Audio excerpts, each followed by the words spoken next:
नमस्कार शेतकरी मित्रांनो, स्वागत आहे तुमचं प्रॅक्टिकल फार्मिंग या यूट्यूब चॅनल। तर मित्रांनो, आजचा विषय आपला असा आहे की केळी निसवताना बागेची काळजी कशी घ्यावी।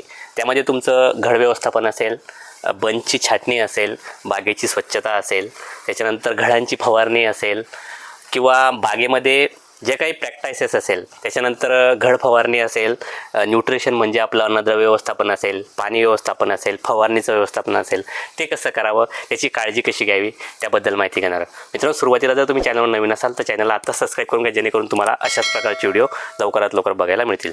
तत्पूर्वी मित्रांनो, आजच्या या व्हिडिओच्या सहयोगी किसान संपूर्णाबद्दल आपण थोडीशी माहिती बघूया। शेतकरी मित्रांनो, मला आता शेती करताना कुणाला विचारायची गरज पडत नाही, कारण की माझ्यासोबत आहे माझा AI स्मार्ट डिजिटल विश्वासू साथीदार किसान संपूर्ण।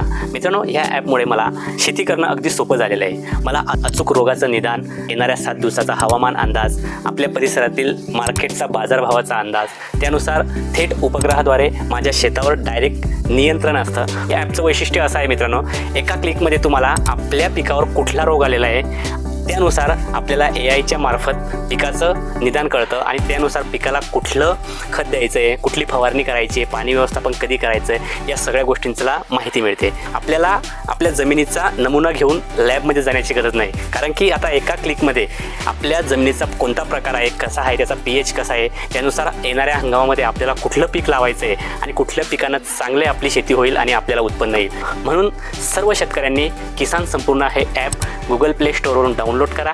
पहिला महिना सगळ्यांसाठी फ्री आहे किंवा डिस्क्रिप्शनमध्ये लिंक दिलेले जाऊन आपण डाउनलोड करू शकता आणि याचा फायदा आपल्या शेतीमध्ये स्मार्ट पद्धतीने आणि AIच्या पद्धतीने आपण करू शकतो। तर मित्रांनो, ही केळी जर पाहिली आपली नोव्हेंबर-डिसेंबरची लागवड आहे आणि आज ती 8-8.5 महिन्याची कंप्लीट झाली आणि निस्वन होते। जवळजवळ ही 75% निस्वन आज झालेली आहे। काही शेतकऱ्यांच्या अजून 50% निस्वन चालू आहेत, काहींच्या पूर्णतः झालेलं आहे। पण ज्यावेळेस काय होतं की आपली केळी मागच्या वर्षी म्हणजे या उन्हाळ्यामध्ये सापडल्यामुळे भरपूर उन्हाळा होता, उष्णतेचं प्रमाण एवढं होतं की थोडाफार फटका खाल्ला, म्हणून थोडीशी लेट केळीनं निस्वन घेतलेली आहे। जनरली जर पाहिलं तर 7.5 ते 8 महिन्याला केळी प्रत्येकाची निस्वन होत असते। मग त्यावेळेस शेतकऱ्यांनी काळजी कशी घ्यावी। तर मित्रांनो, ज्यावेळेस आपल्याला वाटतंय की आपल्या बागेची 50 ते 75% निस्वन झालेली आहे, त्यावेळेस आपण काय प्रॅक्टिसेस करायच्या, आपल्या घडाच्या फण्या बघून घ्यायच्या। घड जेव्हा निसवतो तर फण्या बघायच्या, 11-12 फण्या निघल्या त्यावेळेस आपण घडाची छाटणी करत असतो। आपल्याला आवश्यक म्हणजे 7, 8 किंवा 9 पर्यंत फण्या आपण ठेवू शकतो आणि बाकीच्या फण्यांची आपण छाटणी करतो आणि कमळ कापत असतो। हे आपण ज्यावेळेस बाग आपली 75% 50% असेल, निसवली असेल, त्यावेळेस आपण करत असतो। त्यानंतर आपण 7-8 फण्यास का ठेवाव्या। तर मित्रांनो, घडाची परिपूर्ण वाढ, एकसारखी साईज, एकसारखा कलर, शेप, साईज जे काही मिळण्यासाठी आपण 7 किंवा 8 फण्या ठेवत असतो। जास्तीत जास्त 9 पर्यंत ठेवत असतो, म्हणजे युनिफॉर्म आपल्याला केळ्याची साईज मिळते आणि युनिफॉर्म माल आपला डायरेक्टली हार्वेस्टिंगला येत असतो। असं नाही की 5% माल गेला, 10%। आपली केळी 1 ते 2 पाळ्यामध्ये हार्वेस्टिंग झाली पाहिजे, या कारणाने आपण केळीच्या 7, 8, 9 फण्या युनिफॉर्म ठेवत असतो। त्याच्यानंतर फण्या तर आपण काढून झाले आहे, पण त्यानंतर आपण हे कमळ मळतो आणि बाहेर बागेमध्ये फेकतो, तर त्यावेळेस हे कमळ सळतं, तर त्यावेळेस बागेची स्वच्छता करणे खूप महत्त्वाचे आहे। याच्यामध्ये कीटकनाशकांची फवारणी, जे काही मच्छर होतात ते मच्छर कालांतराने आपल्या फळावर येतात किंवा घडावर येतात आणि डंक मारून जातात, त्यासाठी दर 8 ते 15 दिवसांनी एक कीटकनाशक बागेमध्ये फवारायचं। खाली जे काही स्वच्छ आपले केळीचं पत्ती वगैरे पडलेले सऱ्यांनी फट्ट्याने आपण नेहमी 8 ते 15 दिवसाला फवारायचं। त्याच्यानंतर घडावर एक नॉर्मल फवारणी, आपले या काळामध्ये पहिली फवारणी आपली झाली पाहिजे, ज्यामध्ये कीटकनाशक असेल, बुरशीनाशक असेल आणि एखादं मायक्रोन्यूट्रिएंट असेल, याची फवारणी आपण घेऊ शकतो। याच्या आधी आपल्या चॅनलवर व्हिडिओ आपण तुम्ही जाऊन बघू शकता, डिस्क्रिप्शनमध्ये लिंक दिलेली आहे। त्याच्यानंतर येतं न्यूट्रिशन मॅनेजमेंट। हा सर्वात महत्त्वाचा मुद्दा आहे मित्रांनो।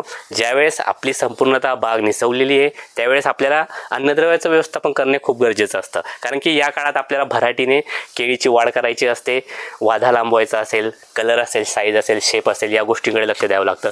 जे काही मुख्य अन्नद्रव्य असतील, मॅक्रो न्यूट्रिएंट्स असतील, ते आपल्या पिकाला गरजेनुसार दर हप्त्याला त्याचं व्यवस्थापन करणे खूप गरजेचं आहे। आणि यासोबत पाणी व्यवस्थापनसुद्धा खूप महत्त्वाचं असतं। पाणी व्यवस्थापन आपलं असं करायचं बघायचं की पिकाच्या गरजेनुसार वापसा कंडिशनवर पीक येईल असं वापसा कंडिशन आपल्या जमिनीमध्ये तयार राहील असं पाणी व्यवस्थापन करायचं. जास्त दलदलचंही करू नये, जास्त पाणीही देऊ नये, अतिरेक पाण्याचाही वापर करू नये, जेणेकरून मुळांना हवा खेळती जमिनीमध्ये राहणार नाही आणि हवा खेळती राहिली नाही तर साहजिकच आपला घड परिपक्व होणार नाही आहे. त्या परिस्थितीत तो राहील, चांगल्या पद्धतीने परिपक्व होणार नाही. म्हणून अशी काळजी घ्यायची. त्याच्यानंतर बागेची स्वच्छता आपण सांगितलीच. त्याच्यानंतर ही जी काही पील पत्ती असतात, पील कापणे वेळेवर ज्यावेळेस आपण घड निसवतोय त्यावेळेस न्यूट्रिशन मॅनेजमेंट करतोय, अन्नद्रव्य व्यवस्थापन करतोय, तर पील आणि ही पत्ती कापणे खूप महत्त्वाची आहे. काही शेतकरी कापत नाहीत, पण ही गरजेची का असते मित्रांनो, ज्यावेळेस आपला घड निसवत होत असतो त्यावेळेस साईज होण्यासाठी बागेमध्ये हवा खेळती लागते. कुठलंही पीक असो, केळीचं पीक असेल